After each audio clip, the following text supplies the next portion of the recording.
ವಿಶೇಷವಾಗಿ ಇವತ್ತು ನಮ್ಮ ಒಂದು ಜನಸ್ನೇಹಿ ನಿರಾಶ್ರಿತರ ಆಶ್ರಮ ಇರ್ತಕ್ಕಂಥ ದೇವ್ರ ಮಕ್ಕಳ ಜೊತೆಯಲ್ಲಿ ಯುಕ್ತ ಅವ್ರದ್ದು ಜನ್ಮದಿನ.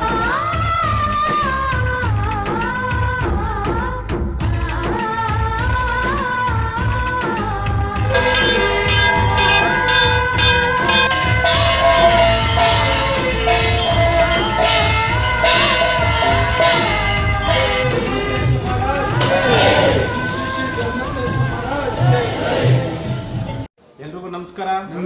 ಎಲ್ಲರೂ ಚೆನ್ನಾಗಿದ್ದೀರಾ? ವಿಶೇಷವಾಗಿ ಇವತ್ತು ನಮ್ಮ ಒಂದು ಜನಸ್ನೇಹಿ ನಿರಾಶ್ರಿತರ ಆಶ್ರಮ ಇರ್ತಕ್ಕಂಥ ದೇವ್ರ ಮಕ್ಕಳ ಜೊತೆಯಲ್ಲಿ ಯುಕ್ತ ಅವ್ರದ್ದು ಜನ್ಮದಿನ. ಹಾಗಾಗಿ ಅವನು ಹುಟ್ಟುಹಬ್ಬನ ಅರ್ಥಪೂರ್ಣವಾಗಿ ಇಲ್ಲಿ ಆಚರಣೆ ಮಾಡ್ತಾ ಇದ್ದಾರೆ ಅವ್ರ ಕುಟುಂಬಸ್ಥರು.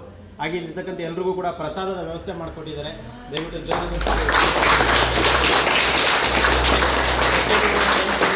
ಒಳ್ಳೆಯದಾಗಲಿ, ಭಗವಂತ ಆಯುಷು, ಆರೋಗ್ಯ, ಕೀರ್ತಿ, ಸಂಪತ್ತು ಎಲ್ಲವನ್ನ ಕಲಿಸಲಿ. ಇಲ್ಲಿರ್ತಕ್ಕಂಥ ಶನೇಶ್ವರ ಸ್ವಾಮಿಯವರ ಆಶೀರ್ವಾದ, ಶಿವಕುಮಾರ ಸ್ವಾಮಿಯವರ ಆಶೀರ್ವಾದ, ಇಲ್ಲಿರ್ತಕ್ಕಂಥ ಎಲ್ಲ ದೇವ್ರ ಮಕ್ಕಳ ಆಶೀರ್ವಾದ ಸಿಗಲಿ. ದೇವ್ರು ಒಳ್ಳೇದು ಮಾಡಿ. Happy birthday. Thank you sir. ತುಂಬ ಖುಷಿ ಆಯಿತು. ನಾವು ಬೇರೆ ಥರ ಅಂದ್ಕೊಂಡು ಬಂದ್ವಿ ಬರಬೇಕಾದ್ರೆ. ಅಂದರೆ ಈ ಥರ ನಿಜವಾಗ್ಲೂ ಈ ಥರ ಇರುತ್ತೆ ಅಂತ ಅಂದ್ಕೊಂಡಿರಲಿಲ್ಲ. ನಾವು ಬರಬೇಕಾದ್ರೆ ಅಂದರೆ ಆಶ್ರಮ ಅಂದರೆ ಏನೋ ಒಂದು ನಮ್ಮ ಮೈಂಡ್ ಥಿಂಕಿಂಗ್ ಇತ್ತು. ನಿಜವಾಗ್ಲೂ ಅಂದರೆ ಯಾವ ಥರ ಇತ್ತು ಅಂದರೆ ಕಂಫರ್ಟಬಲ್ ಆಗಿರ್ತಾರೆ, ತುಂಬ ಇದಾಗಿರ್ತಾರೆ. ಬಟ್ ಇಲ್ಲಿ ಬಂದು ನೋಡಿದ ಮೇಲೆ ಏನಿಸ್ತು ಅಂದರೆ ತುಂಬ ಫೀಲ್ ಆಯ್ತು ನನಗಂತೂ. ಯಾಕೆಂದರೆ ಎಲ್ಲ ರೀತಿಯೂ ಇದ್ದಾರೆ. ಏಜ್ ಲಿಮಿಟೇಷನ್ ಇಲ್ಲ. ನೀವು ನೋಡ್ಕೋತಾ ಇರೋದ್ರಲ್ಲಿ ನೀವು ಹೇಳಿದ ಪ್ರಕಾರ ಎಲ್ಲ ಥರನೂ ನೋಡ್ಕೋತಾ ಇದ್ದೀರಾ. ಒಂದು ಮತ್ತದ ಬೇಜಾರು ಆಯಿತು ನೋಡಿಬಿಟ್ಟು. ಬಟ್ ತುಂಬ ಚೆನ್ನಾಗಿ ಈ ವಯಸ್ಸಿಗೆ ಒಳ್ಳೇದು ಮಾಡ್ತಾ ಇದ್ದೀರಾ. ಎಲ್ಲರಿಗೂ ಒಳ್ಳೇದು ಮಾಡಿ. ಆಶ್ರಮ ಹೇಗಿದೆ? ಆಶ್ರಮ ಚೆನ್ನಾಗಿದೆ. ಸೊ ಕರ್ನಾಟಕ ದೇವರು ಇನ್ನೂ ನಿಮಗೆ ಕೊಟ್ಟರೆ ಇನ್ನೂ ಇಂಪ್ರೂವ್ ಆಗಲಿ, ಇನ್ನೂ ಸ್ವಲ್ಪ ಇಂಪ್ರೂವ್ಮೆಂಟ್ ಆಗಿ ನೀವು ಚೆನ್ನಾಗಿ ಬೆಳೀರಿ. ಆಶ್ರಮ ಅಂದ್ರೆ ಈಗಿರ್ಬೇಕಾ ಇನ್ನೂ ಏನೋ ಚೇಂಜಸ್ ಬೇಕಾ ಮೇಡಮ್? ಇಲ್ಲ ಸರ್, ಇನ್ನು ಆಶ್ರಮ ಚೆನ್ನಾಗೇ ಇದೆ. ಇನ್ನೂ ಇಂಪ್ರೂವ್ಮೆಂಟ್ ಏನು ಅವಶ್ಯಕತೆ ಇಲ್ಲ. ದೇವ್ರು ನಿಮ್ಗೆ ಇನ್ನೂ ಆಯುಷು ಆರೋಗ್ಯ ಕೊಟ್ಟು ಚೆನ್ನಾಗಿ ಕಾಪಾಡಲಿ ಮತ್ತು ಇಂಪ್ರೂವ್ಮೆಂಟ್ ಆಗೋಕ್ಕೆ ಎಲ್ಲರೂ ಜನಗಳು ಹೆಲ್ಪ್ ಮಾಡಲಿ ನಿಮಗೆ. ಹಂಗೆ ಮಾಡಿದಾಗ ನಿಮಗೂ ನಿಮ್ಗೆ ಇಂಪ್ರೂವ್ಮೆಂಟ್ ಬರುತ್ತೆ. ಯಾಕೆಂದರೆ ದಿನ ನಾವು ನೋಡಿದ ಪ್ರಕಾರ ಇವತ್ತು ಒಂದು ಹೊಸ್ದಾಗಿ ಒಬ್ಬರು ಜಾಯ್ನ್ ಆದರು. ಆ ಥರ ನಿಮಗೆ ದಿನ ಜಾಯ್ನ್ ಆಗ್ತಾ ಇದ್ದಾರೆ. ಹಂಗೆ ಮಾಡಬೇಕಂದ್ರೆ ನಿಮ್ಗೆ ಇನ್ನೂ ಪ್ಲೇಸಸ್ಸು ದೊಡ್ಡದು ಬೇಕಲ್ವ? ಎಲ್ಲರಿಗೂ ಬೇಕು. ನಮಗೂ ಪರಿಚಯನೇ ಇರಲಿಲ್ಲ. ನಾವು ನಿಮ್ಮ ಮೊಬೈಲಲ್ಲೇ ನೋಡ್ತಿದ್ದು, ನಿಮ್ಮ ಯೂಟ್ಯೂಬಲ್ಲೆಲ್ಲ. ಮೊಬೈಲಲ್ಲಿ ನೋಡಿದ್ದಕ್ಕೂ ಇಲ್ಲಿ ನೋಡಿದ್ದಕ್ಕೆ ಏನು ವ್ಯತ್ಯಾಸ ಕಾಣ್ತದೆ? ಏನಿಲ್ಲ, ರಿಯಾಲಿಟಿ ಹಂಗೆ ಇದೆ.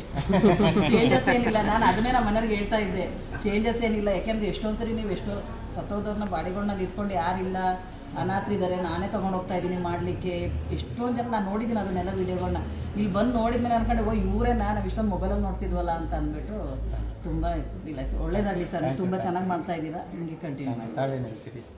ನಮಗೂ ಭಾಳ ಖುಷಿ ಆಯಿತು ಸರ್. ಒಂದು ಕಡೆ ಸಂಕಟನೂ ಆಯಿತು. ಇಷ್ಟೊಂದು ಜನ ಪೇರೆಂಟ್ಸ್ಗಳು ಬಿಟ್ಟು ಹೋಗಿದಾರಲ್ಲ ಮಕ್ಳುಗಳು ಅಂತ ಬೇಜಾರಾಯಿತು.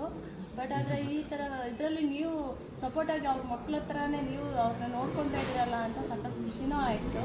ಬಟ್ ಇಲ್ಲಿ ಇರೋರ್ನೆಲ್ಲ ಸ್ವಲ್ಪ ಫ್ಯಾಮಿಲಿ ಅವರು ಯೂಟ್ಯೂಬಲ್ಲಿ ಫೇಸ್ಬುಕ್ಕಲ್ಲಿ ಎಲ್ಲ ನೋಡೋಂಥ ಪೇರೆಂಟ್ಸ್ಗಳು ಯಾರು ಫ್ಯಾಮಿಲಿ ಅವ್ರ ಮಕ್ಕಳು ಮರಿಗಳು ಯಾರೇ ಇದ್ರೂ ದಯವಿಟ್ಟು ಅವ್ರ ಪೇರೆಂಟ್ಸ್ಗಳನ್ನ ವಾಪಸ್ ಕರ್ಕೊಳ್ಳಿ ಅಂತ ಅನ್ಕೊತೀವಿ.